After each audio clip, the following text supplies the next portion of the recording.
So, Steve, thank you so much for this time this afternoon. What if we could just talk about that first time seller, the person who's had his business maybe 20, 25 years, and they realize it's time for them to sell that business. They don't know what they don't know, but they know they've got a company that's probably worth millions of dollars. And maybe that those conversations you have with that first time seller, you're probably answering some very basic questions for them. But if we can just have a dialogue that they could hear that will help them understand what it's going to look like, the extent of things they have to go through, and that it can be a long, exhausting process to get through that sale. If we could do that, that would be great. And let's begin by introducing yourself and what you do. Yeah, I'm Steve Boatwright, and I handle all sorts of transactions work on the legal side. And one of the things I do is represent buyers and sellers of businesses, and I've done so for over 30 years and focused on just the legal aspects of the process of selling a company.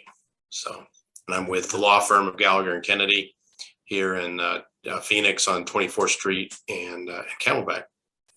Yeah, excellent. So those initial conversations, Steve, you have with people when they ask you questions that you've probably heard the last 30 years, what are some of those questions that the seller, before entering that contract to sell, what are some of the questions and thoughts they really need to be thinking about as they start to walk down that path with you? Yeah, the common questions are, do I have the right entity to sell from a tax perspective, liability perspective? Should I be C Corp, S Corp, limited liability company? So that's one starter point. And then what sort of records do I need to have? And do I need to gather those records and organize those records? And what is missing that I can be proactive in making sure I have before the process starts? Mm-hmm. Kind of the starter questions. Okay. Do you often have to restructure the business from one entity to another, or is that not often required? It's not often required, and it's actually hard to do. You definitely don't want to have a signed term sheet or letter of intent if you plan on restructuring, because generally the IRS doesn't like to see that you're redoing something for the sole purpose of a transaction. But more often than not, you're stuck in your business if a sale is pending. We have a lot more flexibility if it's down the road to restructure. And speaking of that time frame in IRS on that, ideally before that seller does anything to really take action to sell, ideally, when is it best for them to talk with you? Leading up to that sale, is it a month? Is it 2 years? When should they talk with you before they actually desire to sell that business? Armando, it frankly could be 5 years or 2 years. Kind of the longer lead time, the better, because it's one of those things that people think about later, that they have all sorts of follow-up questions, and they're running their business full time and they only have so much time to devote to the thought of a sale. So it's good to kind of collect all those questions that people have, knowing back their minds over more extended period of time. Okay, so the more time out there, the better. Then you have time to maybe make some of those changes that might be better for them when it comes to the actual sale. Correct. Okay. And a lot of viability of a business is your employees. So there's a lot of paranoia, and somewhat rightly so, in, hey, if I start talking to Steve and a guy shows up in a suit and tie, or gets what's going on, then my employees get nervous. So you want to have those meetings off site, and they want to be very cautious as to who gets what in terms of the timing, because obviously if they don't pull the trigger and sell, and people are very valuable and they don't want to work for a new group, they may jump ship, and it may cause problems with the existing company. Right. And are there ways that you can help that owner of the business maybe put some things in place to help retain employees so that, if there is enough lead time that you can do things, or is that part of what maybe might be helpful to them as they're going through that process? Absolutely. We've just been involved in a couple month process doing exactly that for a company with around 500 employees. And Wow. they want to retain most of these employees. A lot of times people don't do that. In this case, they do. And we spent a lot of time and effort figuring out the type of agreement that each level of employee would get, and whether there's a package if they stay on, and all those sort of ways to incentivize people to make sure they're on board with a new team. So it could be things like, well, maybe non-qualified plans or vesting schedules on things, or employment agreements, or just a variety. Agreements. It can be golden parachute payments. It can, if they're not retained. It can be all the stuff that whatever equity. There's many different types of equity we can structure in both the new entity and in the entity that's being sold. So there's all sorts of ways to do that. Huh. Well, that makes sense, especially given that it's just so hard to retain employees and find new employees for literally everyone who's got a business out there. Right. No, it's a huge focus, probably unlike it has been in years past. If you have a labor pool that there's plenty out there, there's not as big of a concern, but now it's a massive concern that when you have a business, you actually have people that can keep running the business. Right. Without the owner having to be there. Otherwise, how can he or she sell if they have to stick around? Right. What are some of the surprises that maybe that business owner just, when you mention it or when it comes up, that it just comes out of left field, that maybe they can address ahead of time? Just surprises during that process. Everyone is different. The kind of the hardest thing for somebody to wrestle with, and it happens all the time, is, am I getting out and I'm never going back in this industry, or am I staying in for a transition, or do I want to stay in long term? Because you have acquisitions where the acquirer wants to keep that upper management team intact, in place, and keep running the business with a new owner. And you have others, and they want to say see you later as fast as possible, and then you have everything in between. And so managing expectations is very difficult, because no matter what documents you have, there's always a culture change when there's an owner change. And the culture change is very difficult for the business owners that's determined the culture forever, since he's had the business, to figure out, am I going to like this culture? Am I not going to like this culture? Yeah, that makes sense. So what about, you mentioned IRS and maybe change entity for, maybe tax considerations.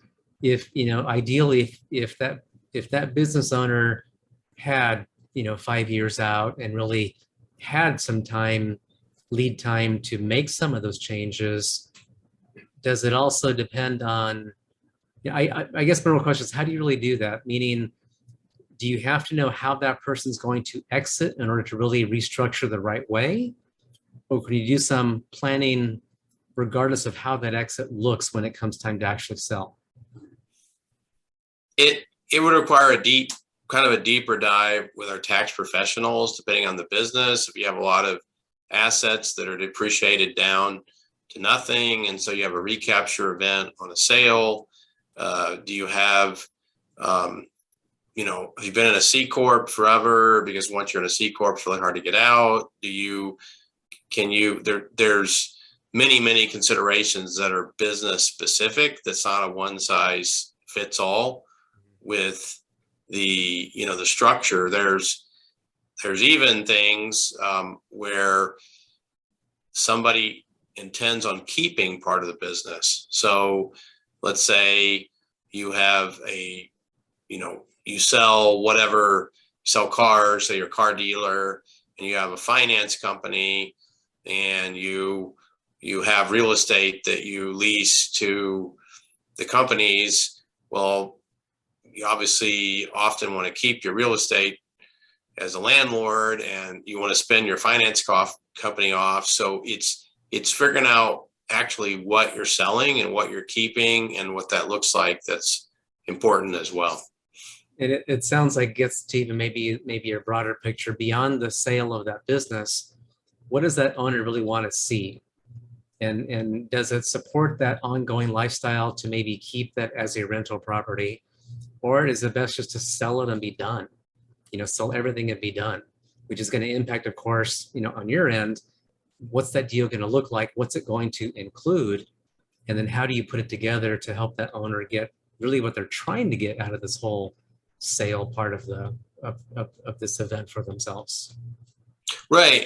And remember, what the world is a new world for the business owner, because if he's got all of these things expensed through his company that he's used the company paying for, and his lifestyle is based on certain revenue that's generated by the company, and now all of a sudden that goes away and he has one lump sum, it can be a scary proposition to manage that versus just rely on the business. Right. And that's what we'll try to talk through with them about. First, we'll talk about values and then talk about goals. And often we'll have the couple in here, even if it's only the husband or only the wife that actually runs the business, but together have them come in and have conversations with us about, what are the values that you have? What do you want to see for your family? And what are those goals? And then how, with the sale of this business, do we help you maintain those values and achieve those goals now that the company is gone? And, for some, they want to travel. For others, they want to be charitably inclined and volunteer and that. But as you said, the business has enabled or allowed them to live a certain lifestyle. And then it's, what does that lifestyle look like after the company is gone? And there's a lump sum net of taxes that they have that they can then work with. Mm-hmm. Absolutely. Yeah. And the non-compete is historically the thing that's most overlooked, because often clients will say, well, I can be out of the workforce for 2 years or 3 years, but they don't realize how long a period of time 2 and 3 years is. and they happen to know this one sector very well, and they get antsy maybe to get back into it. It's really critical if you don't have a serial entrepreneur. Serial entrepreneurs have no problem starting new cos, and they can jump from one space to another fairly easily. So they don't have as much at stake selling out. But the family business that's run in this industry for 30, 50 years, maybe dad had it or grandpa had it, they're selling out. That's a emotionally wrenching process, because that's all that they've ever known. Right. And it's like selling a child, selling your own child. When you have a company you've had for that long, it can be very emotional, a very soul searching event, to where they're mentally ready and emotionally ready to just step out and be done. So I imagine when you're talking with them, and you're probably detecting some of that maybe in their voice or in what they're maybe not telling you. But I imagine it's important that you help ferret that out early on before going too far down that process, if they're really not ready to sell. Correct. Yeah. So I imagine you probably had some deals where you or transaction you try to help close where, they backed out because they weren't ready. How do you help to excuse me? How do you help to maybe talk with them ahead of time to minimize that or reduce the risk of that actually happening? You know, Armando, it rarely happens with us because we're pretty good up front of really having that initial interview with the client and making sure that they want to retain an attorney and get involved, because when you start paying legal fees and then you change your mind, you always regret that. You don't want to pay your attorney and not move forward. And so that's a critical conversation, you know, we have up front. So it sounds like they're for the most part already committed when they're coming to see you. Yeah, they are already committed. And what happens is if they get spooked by a buyer, then maybe they change their mind. But other than that, they're usually moving down, you know, a path of sale. Okay. So you mentioned the non-compete agreements and how this can be, you know, 2 years can be a very, very long time. Are you finding that mom and pop that's had the company, you know, 30 years, are they anxious to get back in because maybe they think they sold too soon or didn't get enough value when they did sell, or they just don't know what else to do now that they don't have this company to run? They don't know what else to do. It's almost always not a money issue. It's a, what am I going to do with my life issue? I had one client and the wife called me and said, I couldn't handle Don micromanaging me cooking my breakfast in the morning and all the other stuff in the kitchen. So I got him a set of keys and rented him an office and said, here's your new home. So it's a big transition to go from 90-hour-a-week job or managing all sorts of things to, you know, doing nothing and figuring out what you're going to do next. Well, that sounds like a very astute wife. She knew what he needed and she got him the keys and sent him along his way. When you're going through that. I will say back, because I do want to focus on some of the legal issues as well. Certainly. You know, the companies that are meticulous at record keeping, that kind of dot their I's, cross their T's, you know, when they have meetings, take minutes, all those things that many businesses think, well, I don't need to do that because it's just me. Yeah. It really is important that, you know, they do that later, because the hard part in doing a transaction is not drafting the documents. That's the easy part. The hard part is the due diligence. The hard part is the skeletons hidden in the closet. How'd you manage the skeletons? What'd you do with the skeletons? Where are they? Because we all have skeletons. It's a matter of, are they buried 10 feet down and we have to dig really hard through rock hard soil to find them? And then the buyer is spooked, or they out for display and you say, here they are, and we know what they are and we've quantified what they are. It sounds like it's better to disclose them up front quickly and get beyond that quickly than to not disclose them and have them be discovered later. Absolutely. Because business deals are structured on the front end with a price, and on the back end with a deduction to the price, depending on how many skeletons are discovered. So it's better to have those on display to start, because it's better negotiating strategy as well than negotiating from weakness later when they are discovered. And particularly when the business owner thinks they won't be discovered, it's a really bad situation. Okay. So how far back, you know, you mentioned, say, a company that's been around 30 years. How far back does it matter as to maybe the severity of the skeleton that's buried, that maybe you do have to go back 30 years to, or do you go back 2 years, 3 years, 5 years? Well, you can generally go back to statute of limitations, which for contracts is 6 years, but there are fundamental things you forever want to have. If you have an owner of a company and you're not sure where his paperwork that he owns a company, you're not sure the amount that he owns, and there's some commitments that you're not sure about, that goes back from day one, because you're having to reach in your checkbook and write him a check later, which is really, really difficult if you don't know the amount and you're trying to do diligence what it should be and what he expects it to be. So companies that have numerous shareholders are often more difficult than companies that have few shareholders. That makes sense. That makes sense. So what else are when you're going through the process with a business owner, what other areas or what other things might be a surprise to them as they're going through this process with you?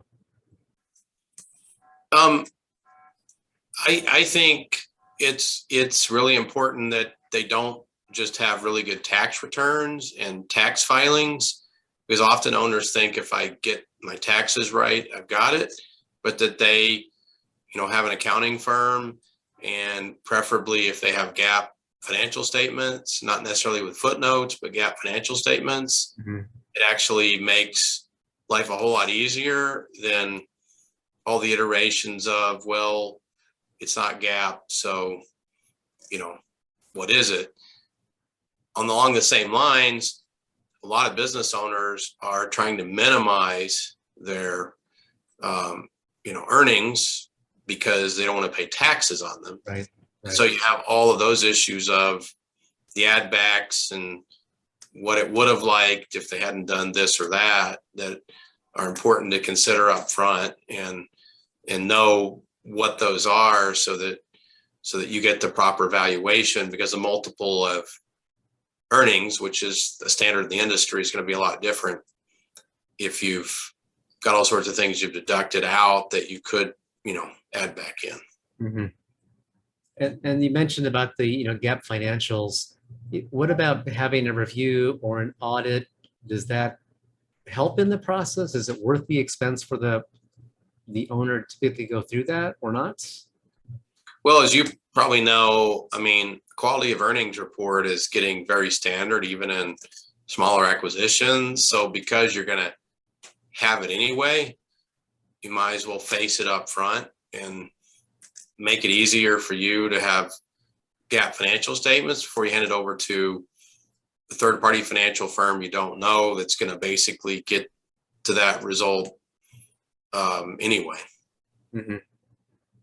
Yeah, having that third-party independence overlooking things or reviewing seems like it would make sense. Then it's not just the seller with his or her representations. Now it's an outside independent third party that's vouching for the numbers in those statements. Right. I can tell you a really funny story. I represented one of the largest junkyards in the 90s here in Phoenix, and the junkyard business is notorious for a couple sets of books. And, with cash business, the dealer's got his wads of $100 bills in his pocket, and who knows what really is often being generated by all those sundry parts that are being sold out of the junkyard. So my client was squeaky clean, very honest, and didn't play any shenanigans, didn't have the wads and wads of $100 bills and the cash registers or any of that. And he just presented, audited financial statements.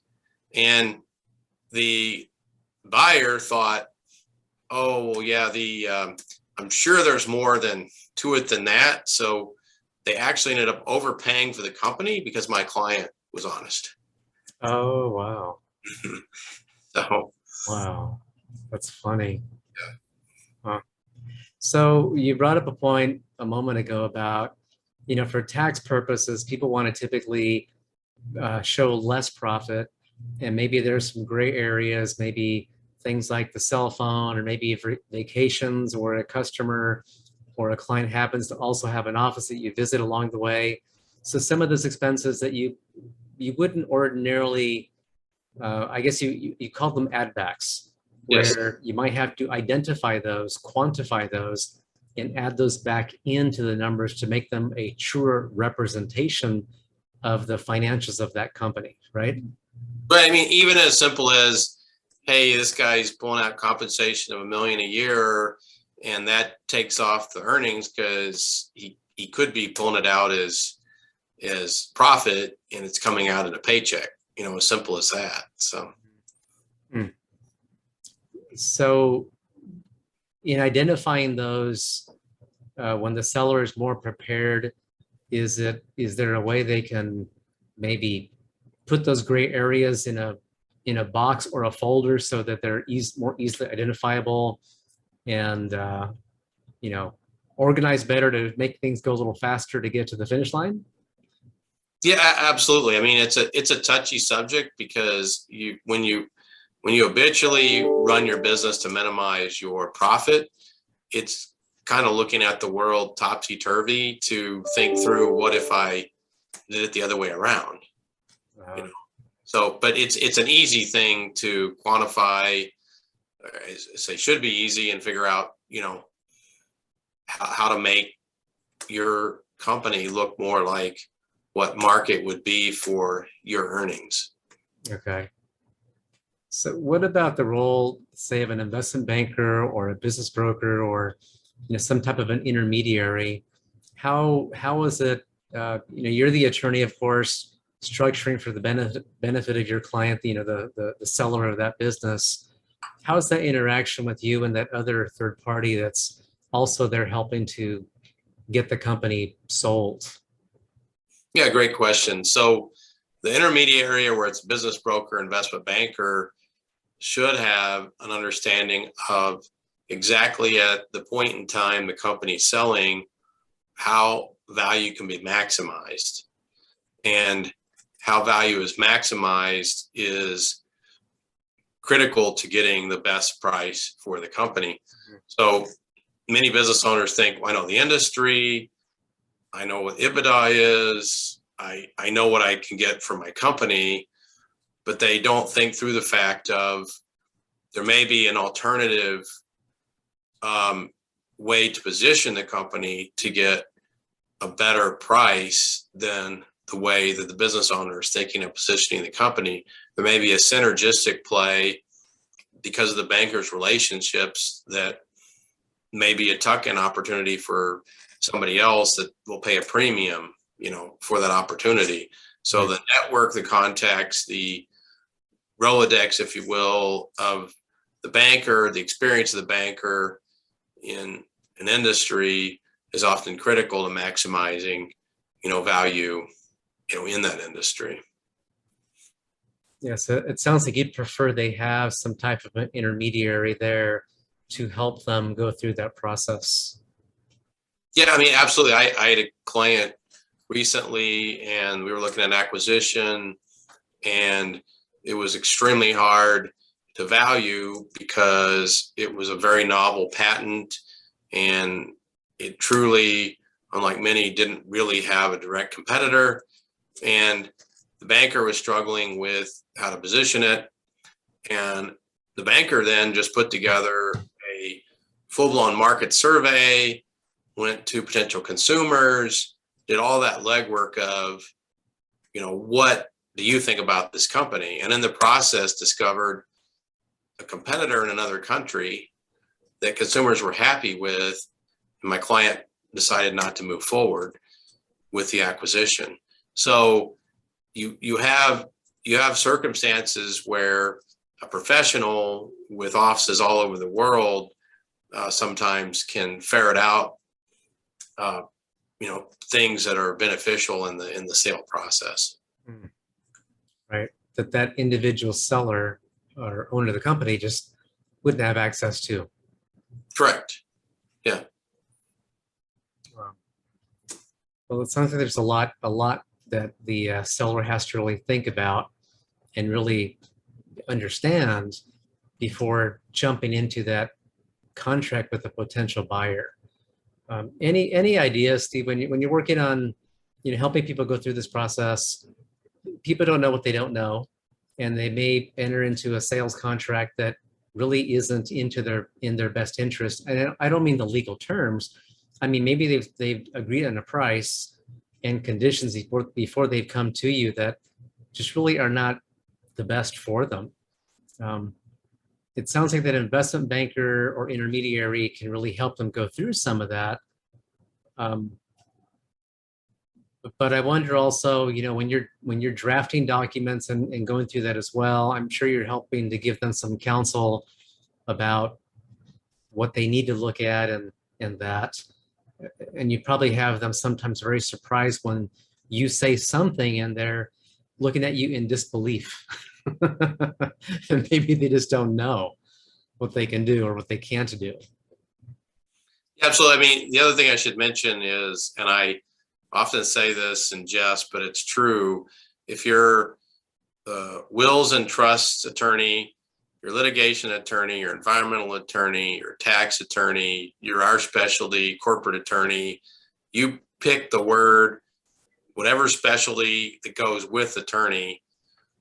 What we all have in common, and happens every week, is somebody that's in an organization with somebody else in an organization not getting along. And if you want to put, gas on the fire, try to sell your business with two business owners that have just got along, and they can keep getting along in a way that they don't have to ever confront a big issue just by paying each other and staying out of each other's way. Now, you're about to sell the company, and all those things come to a head. And they come to a head through every specialist attorney that's out there, because by definition, people that are having conflict in whatever area you want to name it, call their attorney. And so often in the sale process, it happens more often than you think. That's what you want to sort out is are you on board with your partner, investor, your significant other, your spouse in the sale process? Because if you're not, that's the key thing that needs to get handled. Because the number one thing that spooks a potential buyer is a seller dispute. They want that solved before they jump into the process of buying. So then maybe all partners, if there are 2 or 3 partners in the business, getting them all to agree that that's what they want to do. Or maybe, now you said spouse as well. Are you thinking of a spouse where the couple works in the business together? Or is it where one spouse has nothing to do with the business at all, but because it is community property, because they are married and they're a family, that the spouse needs to emotionally and mentally be on board with that sale as well as the one who's actually running the business? Yeah, absolutely both. I mean, unfortunately, we've had clients that are selling, and it's a very difficult process. We don't know why.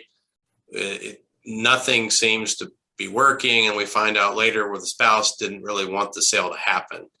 So it's important to have those, conversations up front. And we represent entities for a reason, because I want, in my initial consultation, which I generally don't charge for, because I want people to be open and honest. I want the principal owners in the room. I don't want the one guy in the room unless he's the guy that owns all the company. But I need to know that, and let them know we're a neutral law firm, and the fact we're trying to get the company sold, we're not trying to represent one of you in a way that's not in line with the sale of the company. Yeah.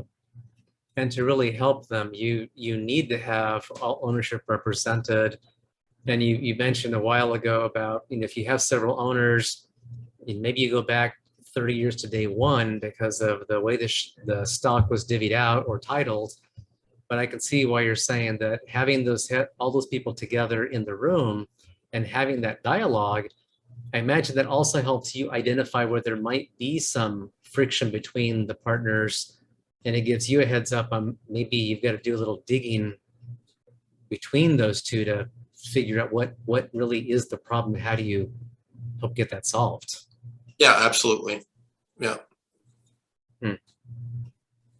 Well, interesting. And so are there other, we talked about, the financials a bit and the need to have good, clean gap financials, talked about after the sale or the non-compete agreement, talked about having the partners and the spouse, even if he or she is not really part of the business, having that engagement. We talked about having the employees, something there that helps to retain the employees through the sale and beyond the sale so that they remain intact to get to that finish line of the sale. What have we not touched on? And I'm sure there's a lot, but what have we not touched on in that sale that comes up quite often in your conversations with the sellers of the business? If you look at any asset purchase or stock purchase agreement, the longest part are the representations and warranties made by the seller. And every company is different, and every company has one tough spot in the representations and warranties that they need to really focus on, because that's what's going to be the focus before the sale starts.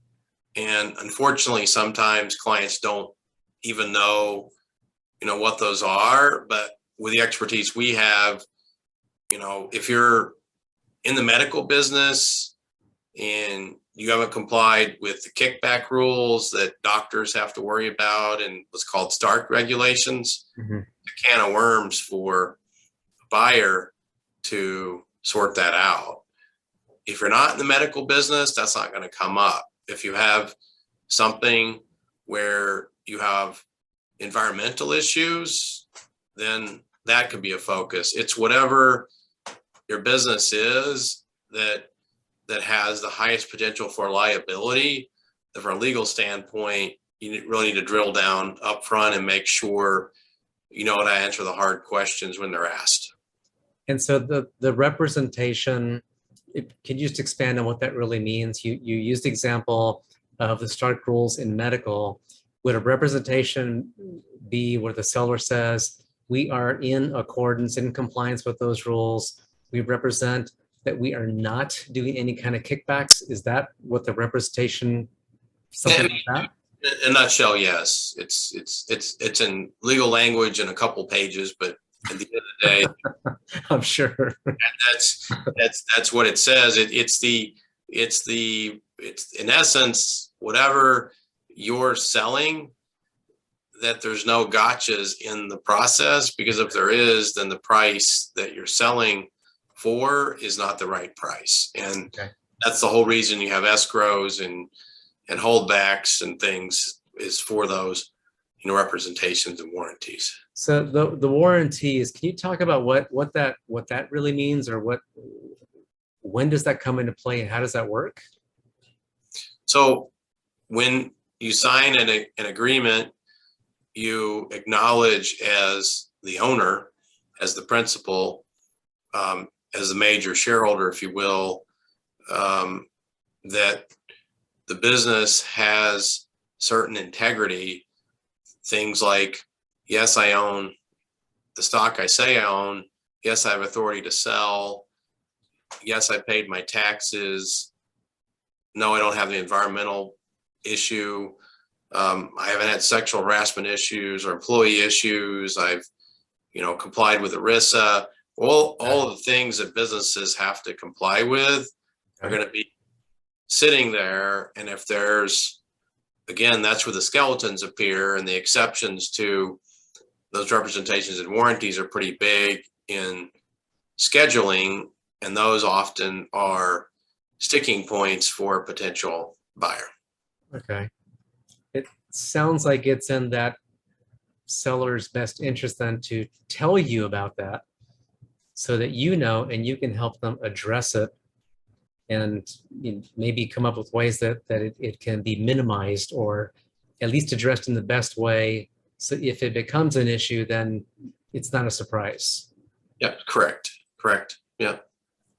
And you also mentioned holdbacks and escrow. How what's normal, or what's It's often about 10% of the purchase price is held back, sometimes 5%, depends on the size of the deal, but there's a percentage held back to make sure that things are covered. Fraud, big picture are exceptions to that, but the ticky-tack stuff that can add up if you didn't pay your tax bill, there's some things that's what that escrow is for, is to get that back if within a year of the transaction things come out of the closet. Wow. Are there certain types of industries that you like seeing, or here in the Phoenix market we have a lot of smaller companies. Are there industries that maybe are more common or more difficult to work in that you either like or don't like seeing when you're working with them?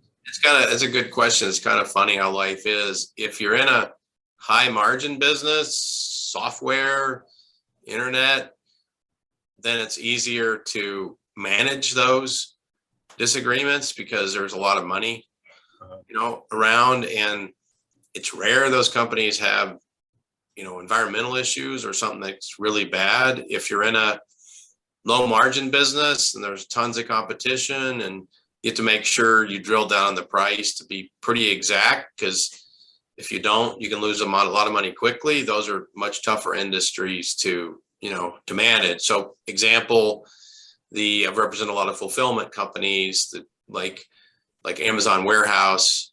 That's a really dirty industry in terms of just there's the contracts are not often valid. It's hard to enforce them. It's one of several industries that's just a tough market to play in. The the 10% holdback, or that is that typically a year, two? How does that? What are the? It's negotiated. It could be as long as two. It's very often a year. Most often, I think, a year. Rare occasions you may have 6 months or 18 months, but a year is where I see it landing most of the time today. Okay. So if you could talk with that business owner who is planning to come see you, and you probably give them some kind of a, maybe you give them a checklist, or maybe you say, think about X, Y, and Z before you come in, and then we'll have a conversation. Are there things you want to make sure they have at least in their mind, if nothing else, when they come see you? 3 firm points, a firm price, or how they want to exit, or anything that is helpful to you when they come see you, that in their mind it's crystal clear what they're trying to get to? I think they always know their price, and they don't come to me with any questions on the pricing. That's something they're pretty firm at. What they want in their head, whether they can get the price or not, is more their issue and them sorting out. But I go back to, are they getting out of the business? Is it truly an exit or not? That's probably the hardest part of the discussion, because anybody's excited about a big number they see. That's easy to get excited about. It's much harder to figure out and really focus on, what am I going to do after it's over? And am I staying in or getting out? Oh. Yeah, I could see that could be a much broader conversation, and maybe a lot less easy to put your finger on for them. Yeah, absolutely. Things that we haven't talked about, Steve, as you're having these conversations, dialogue with people who are selling. We're all, it seems like taxes will be going up, capital gains taxes may be going up, and people are sometimes very tax motivated.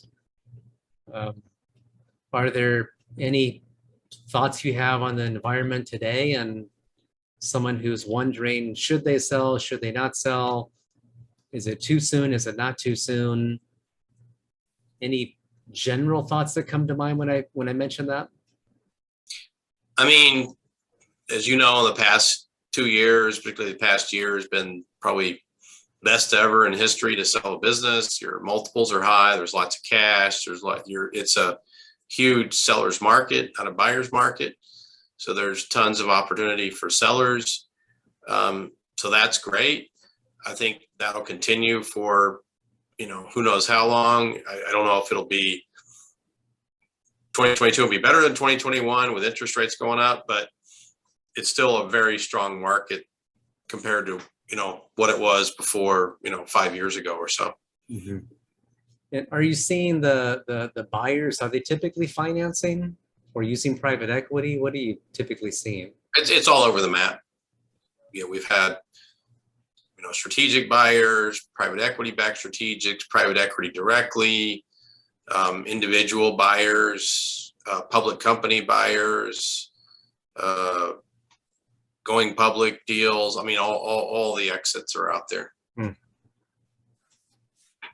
Yeah, we'll see how this is. It is looking like those interest rates will be going up.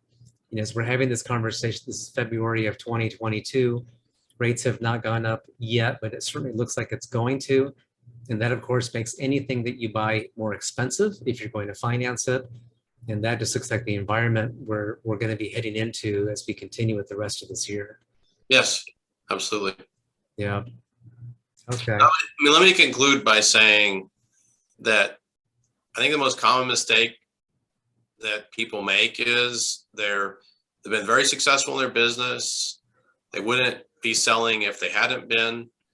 And a lot of people that are in that position figured it out on their own. I mean, frankly, many of them only went to high school and they didn't need college. They didn't need graduate school. They didn't need diplomas, and they're doing far better than I am. So they're very reticent to consult with professionals, and that's a problem because I could never run their business, and they're fabulous at running their business, but they've never been in this world, and it's a very, very different world than the world that they live in, and you just can't figure it out on your own. Yeah, so it could be very intimidating going to a high rise and walking past all the attorneys to see the one you're going to have the conversation with. But the place that they're in, they are the experts, and they've built a company worth a lot of money. But maybe they don't always deal with the attorney or with the tax person. And I could see what you're saying very clearly. Yeah. But that's a big benefit of being here in this country, that you don't always need that education to have a successful business and achieve that American dream. Right. Yeah. So you're right. They're not going to know what they don't know. They might not know what questions to ask.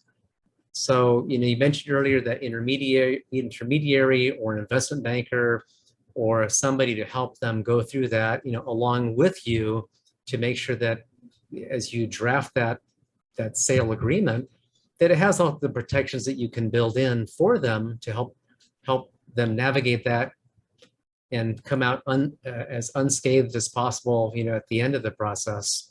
But really having that whole team effort to take care of them. From my perspective, what I see is people, as you said, they've had this one company that had a very, very, very long time. It's worth a lot of money. They spend all their time in this business, and they truly are experts in this space. They know the space inside and out. And so for them to just walk away from that, even with a big fat check, it can be emotionally very difficult for them to come to that decision to say yes and do it and figure out what to do afterwards. Absolutely. It's still going to have meaning and, feel valuable in their lives. Yeah, excellent. Well, Steve, this has been very, very helpful. And if someone would like to ask you questions or call you, what's the best way for them to reach you?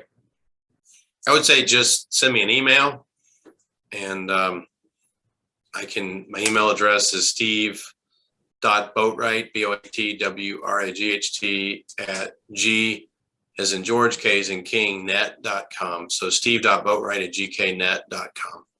Okay. Okay, good.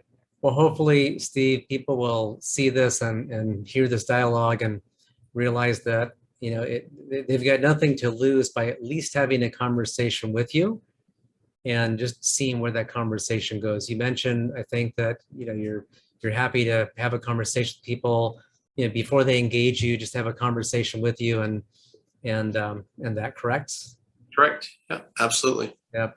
And you've got a whole team of other attorneys as well with you at that firm that if there are other things that need to be addressed, that you can pull in those people as well to make sure that that business owner, that family that owns a business is taken care of. Right? Absolutely. Yep, definitely. Excellent. Well, Steve, thank you so much for this time. Really appreciate it. Enjoyed the conversation, and we'll have to, do this again, maybe do a follow-up and see where that goes. Okay, awesome. Thanks for the opportunity, Armando. All right, Steve. Nice talking with you.